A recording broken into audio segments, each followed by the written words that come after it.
Бид Бурхны баяр хөөрийн төлөө бүтээгдсэн гэдэг энэ сэдвээр талархлын залбирал гайхалтай Бурхан маань. Үнэхээр энэ дэлхийн энэ 8 тэрбум гаруй хүн дотроос зөвхөн намайг зөвхөн чамайг сонгосон талархлаа. Бурхан сонгогдно гэдэг нь үнэхээр бид түүний бүтээл, түүний авралд орж, түүний халамжинд байж, түүний хамгаалалтанд байж, түүний бас хангамжинд байгаа гайхамшигтай тийм хувь тохиол юм аа. Бурхан биднийг зүгээр нэг бүтээгээгүй, та биднийг бүр дэлхий дээрх амьдралаас хавьгүй илүү зүйлд бас та хэрэглэхээр бүтээсэн талархлаа. Тэгэд Бурханы гайхамшигтай бүтээл биш, таны ариун хайрын дунд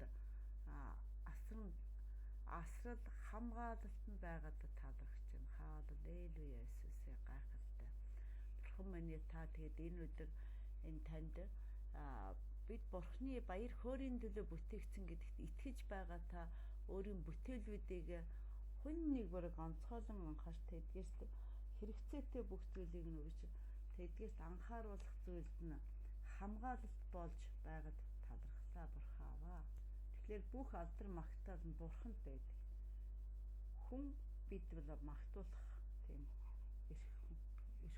Яагаад магтуулах ирэхгүй гэхээр хүнд магтаал зогтгүй. Магтаал гэдэг нь тухайн хүний зөвхөн нэг талын үйлдэлийг л харж хүмүүст таашаагдж байгаа болохоос биш, тухайн хүн түүний хийхин төлөө нөгөө үлдсэн өнцгүүдээр хэн нэгний эрх ашиг зөрчсөн, хэн нэгний алдааг улам дөвийлгсэн тийм үйлдэл байж идэх. Түүгээрээ бас гэмтээ.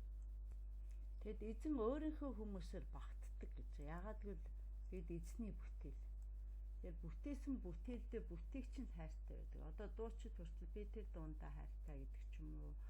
За уран баримлч тэр бүтээлээ нэг тийм сайхан болсон юм а гэж ингэж бахархаж яаж идэг. Тэгвэл яг түн шиг нь Бурхан чинь бас баярлдаг, уурладаг, уйлдаг, гондог хүний тийм зан үйлийг бас адилхан байж идэг. Бурхан гэдэг зүйл бол бидэнд харагдахгүй мөртлөө бидний итгэлийн тийм тод оргил байж идэг. Тэгэхээр бидний энэ дэлхий дээр амьдрах энэ хугацааг бол Бурхан бидэнд олгосон. Энэ хугацаанд бид өөрөөрөө сайрахгүй, өрөөлийг бас хүлээн зөвшөөрөхгүй, хүндэтгэхгүй байх нь бол бид Бурханыг бол ондож идэг.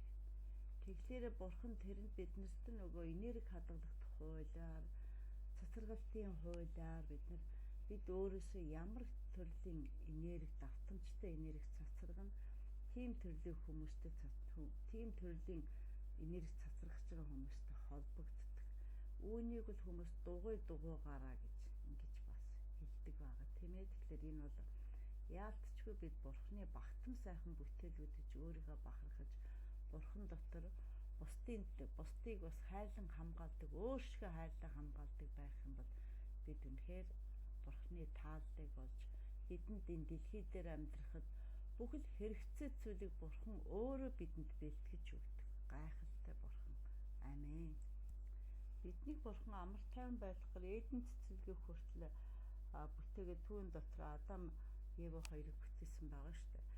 Гэхдээ хүн бол өөрийнхөө тэр махан биеийн хүслээрээ ингээд Бурханы захиас хуулийг зөрчсөн учраас бид өөрөө өөртөө гэмшил оруулж байна. Жишээлбэл бид нар өөртөө гаргасан шийдвэрийн төлөө өөртөө золиосож шийтгэж байдаг. Тэгээ энийг Бурхан биднийг тэглээ гэж хэлдэг. Гэтэл Бурхан биднийг хизээч тийм сорилтонд оруулахыг хүсдэггүй. Тийм учраас бид нар өөрийнхөө Бурхан биднийг өөрсдийнхөө хүүхэд болохоор ингээд үрчлэн авахар урдаас тогтоосон байдаг гэж байгаа. Тэгээ бид гэтэл гэм зэмгүүгээр байхын тулд Бурханд итгэх ёстой. Итгэл мань тэнгэрт байгаа агуу хүүхдийн шиг гэнэн цайлган хорон мууг хийдгүй, илүүг авахыг хүсдэггүй, тийм байх ёстой. Тэгээ Бурхан биднийг алдахад бидний өмнөөс униж байдаг. Бидрийг өөрлөө нь итгэх юм бол бидэнд бүхэл бололцоог хангаж бидний өмнө хийсэн гэм нүглийг уучлаж бидний амьдралын төлөө хэрэгцээд бүхнийг тэр аяндаа хангаж идэг. Тэгэхээр Аз гэж байдаг. Аз гэдэг бол тэр хүн үнэхээр тухайн үедээ өөрт оногдох ёстойгоос илүү огт хүсээгүй тийм зүрх сэтгэлээр хандсан үйлдэлүүд маань буцаагаад бидэнд аз болж идэг. Тэгэхээр тэр аз гэдэг маань бидний бурхан хангаж байна л гэсэн үг. За тэгээд хэн нэгний хийсэн гэм бурууг бусдад тохиох ёсгүй. Энэ бол бурханы хууль юм. Тэгэхээр илчлэлтийн үед за будадад болох тэр нөгөө тамд очих гэж ярьдаг шүү дээ. Тэгэхээр ямар нэгэн хэмжээгээр бид буцаад тэнгэрт одохдоо бол шүүгдэх тийм хэмжээгээр ордог. Шүүгдэх хэмжээ гэдэг нь бол тэнд шүүх хурал байгаад байгаа юм биш. Бидний сүнснээс ямар давтамжтай энерги цацарж байна. Түүгээрээ бид нар нөгөө давтамжийнхаа резонанс үүсгэх нөгөө ижил чичирхийлэл үүсгэж байгаа орчиндод бид нар очиж тохирно гэхээс биш өөр чичирхийлэл долгионтой орчиндод бид нар тохирохгүй шүү дээ. Тийм учраас тэр шүүлтийн өдрөө буюу ирээдүйд бид мөнхийн улсад очих уу үнэхээр хэцүү тийм орчинд очих уу гэдгийг бид өөрсдөө л тэрийг бий болгож байдаг. Тэгэхээр тэр маань байгалийн энерги хадгалах тухайлаар ямар хэмжээний энерги гаргасан байна тэр хэмжээний энергитэй газраа буцаж очно гэсэн. Бага энергитэй хүн их энергитэй төвшөнд очно гэж байхгүй. Их энергитэй хүн бага энергитэй төвшөнд очно гэж байхгүй. Энэ бол байгалийн заашгүй хууль. Одоо квантын ертөнцид энийг тайлбарлаж чадсан. Энэ ертөнцид цор ганц амьд бөгөөд үргэлж үнэнч байдаг, үргэлж бүтээлийнхэн төлөө таатай байдаг. Хэзээч биднес илүүг нэхэдгүй тийм бурхан бол Есүс Христ юм аа. Тэгээд бүхэл асуудалд энэ бурханы үгийг хэрэгэлсэн цагт тэр бол зөв шудраг үйлдэл болж өгч байдаг. Тэгэхээр бурханы үг л хөршөө өөрийн ажил хайрлаа гэсэн баг. Чиний баруун хацрыг алгадвал зүүн хацраа өгөөрэй гэсэн баг. Тэгэхээр бурхан бол яг хүн шиг тийм сэтгэлийн хөдөлгөөн илэрхийлдэг. Тэгээд тэднийг бас эзэн тоохорхож байна гэдэг чинь үнэхээр боломжгүй юмны хойноос явж байгаа хүн чинь бас их хэцүү харагдаж байгаа шүү дээ. Үнэхээр энэ нэр шинжлэх одооныхоо шинжлэх ухаанч бас за тэгээ байгалийн үнэхээр бүтээгдэхүүн гэдгээ умартаж өөрөө бүгдийг захирах, өөрөө бүгдийг бий болгох гэсэн энэ мунхаглалыг л хэлж байгаа юм.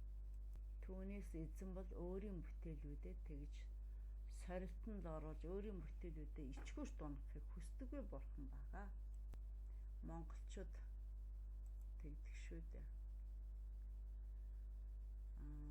Эрдэмт хүн даруй их мөрөн дөлгөн гэдэг. Тэгэхээр нөгөө мөн бас энэ дээр номыг сурахгүй ч номхны сурах нь чухалаа гэж хэлдэг.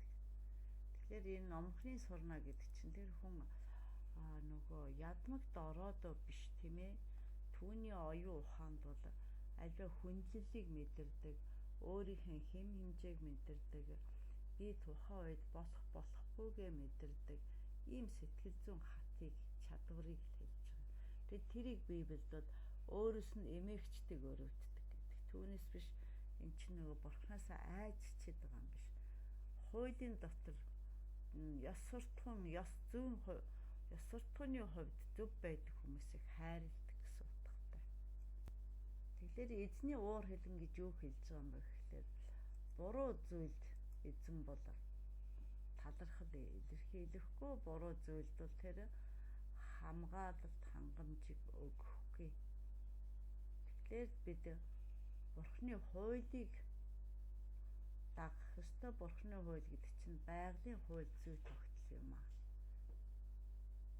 Тэгээ энэ юу гэсэн учиртай юм гэхлээр мянга өөрөө зүтгээд бусдыг хуурч мэхлэхгээд бусдыг хүчээр ингээд өөрийн хүслийг гүйцэлдүүлэх гэж байгаа юм бол хизээ нэгэн цагт заавал мухардалд ордог.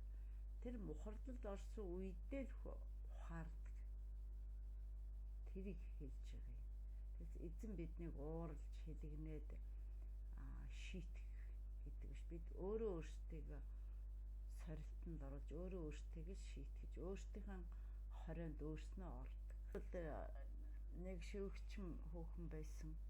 Тэгээд тэрийг чи явж нөхрөө дуудаад энэ дэр гэж айлцсан. Тэгэхэд тэр бол би нөхөргөө гэж хэлсэн. Гэхдээ бурхан бол түүнийг шагнад. Яагаад гэвэл энэ хүүхэн энэ эмэгтэй яг өөрийн чин шударга үннээ хэлсэн учраас тэр бол бурханд баяр хөөргийг өргөх нь мөргөл болж байгаа юм.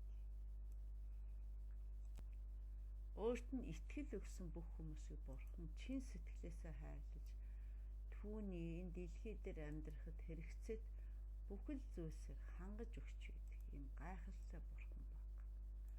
Тэгэхээр биднээс бурхан өрөөс их зүйлийг хүсдэггүй гагцгүй чи миний бүтээл учраас миний хуулинд захирагдаасай л гэж бурхан ганцхан тиймлэн биднээс хүсдэг. За мөргөл гэдэг бол альт шашинд байдаг тийм ээ. Тэгэхээр мөргөл гэдэг бол эзэн талархдаг. Эзэн чин сэтгэлээсээ талархаж өөрийн амьдралаа бурханы үйлийг түгээхэд зориулдаг тийм хүмүүсийг хэлдэг. За бурхан хуурамч мөргөхийг бас мэдэрдэг. Үнэхээр худал юм хизээ нэгэн цагт заавал илэрдэг. Тийм л агуу гайхалтай бурхан. Тэр агуу илэрлийг цаг хугацааны даашрлаар тэр үнэн худал мэдрэгдэж байдаг. Тэгэхээр нөгөө чи амьдрахын тулд иддэггүй, идэхин тулд амьдрдаггүй гэсэн логикийн асуудал шиг бидний амьдрал бол тэр чигтээ мөргөл болдог. Энэ юу гэсэн үг вэ? Өглөөнөөс орой хүртэл ажилласан үйлцэн үйлдэлүүдээ бид нар гимших үед нь гимшиж за ад жаргалтай бүтэмжтэй үед үнэхээр бурхан минь талархлаа гэж зандаа тухайн цаг үедээ ерөөсө тусгайлан тэгж цаг хугацааны дараа би залбирыг хэмхэ тухайн цаг үедээ дандаа бурхантай дотоод сэтгэлээрээ ярьж байвал энэ бол мөргөл юм аа. Бурханд бол боломжгүй зүйл гэж үгэж. За би бол итгэгч болоод сүүлийн 22 жил болж байна. Үнэхээр гайхалтай. Үнэхээр надад амьдралын хүнд хэцүү асуудлууд маш их байсан. Тэр болгоны мөн бурхан бол гайхамшиг болгон хувиргасан. Буцаад ингэж харахад миний амьдрал бол өөргөж дандаа амьдралын хорон мөч бүрмэн гэрчлэл байгаад би талархдаг.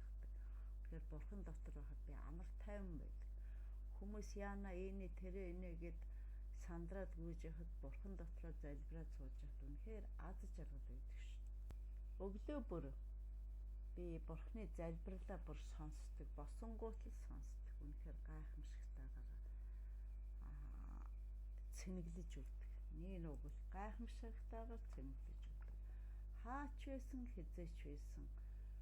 Өдөр орой хизээч байсан бурхан өөрлөн харсан хүн болгоныгаа үргэлж цэнэглэж баярлуулж хамгаалж хангаж байдаг гайхалтай бурхан. Халелуя Иесус. Бурханыг магтан дуулах бүр миний дотоод энерги үнэхээр цэгцэрч улам эрч хүчтэй болж байгааг тэгэхээр мэдрэгддэг.